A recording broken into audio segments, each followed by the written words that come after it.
किंवा काहीतरी कार्यकर्तृत्व घेऊन आपल्या समोर येतो तेव्हा आपल्या मनात निश्चित आनंद वाटतो। हे गुरु सतत महान कार्य करत असतात। सरांबद्दल जर बोल झालं तर अति साधेपणा आणि सर्वांना सांभाळून घेण्याची वृत्ती, या वृत्तीने सरांनी आमच्या सर्व केंद्रावर मनावर अधिराज्य गाजवलं आहे हे आता सर्वांच्या मनोगतातून समजून आलेलं पहा।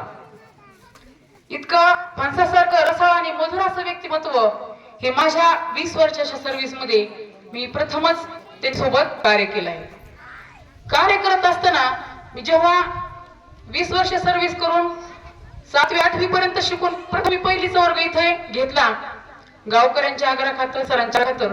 जेव्हा मी पहिलीचा वर्ग शिकत होते तेव्हा मुलं शिकवल्यासारखं मला पहिलीचा वर्ग शिकवताना पहिलीच्या मुलांना इंटरव्ह्यू करायचं लक्षातच राहत नव्हतं, कारण तो घटक शिकवायचा आणि मगच इंटरव्ह्यू करायची अशी मोठ्या वर्गाची पद्धत होती, ती खूप बिंबली होती माझ्यामध्ये। आणि ते पहिलीचा वर्ग हँडल करताना मी जेरीस यायची, अचानक सर मध्येच यायचे आणि म्हणायचे मॅडम वेळ झाली, बेल वाजली, मुलांना जेवायला सोडा। म्हणजे सरांचं एक असं होतं की उपाशी पोटी बोलायला शिकू नका, जर पोट उपाशी असेल तर मी शिकत नाही, हा त्यांचा आदर्श, अनुकरण प्रिय आदर्श आहे। आणि त्यानंतर मला बरोबर आठवण्यासाठी मी गजर करून ठेवला आणि त्या पद्धतीने मलाही समजलं की सरांचं म्हणणं बरोबर आहे, परंतु त्या आवेशामध्ये मला ती इंटरव्ह्यूची आठवण राहत नव्हती आणि सगळे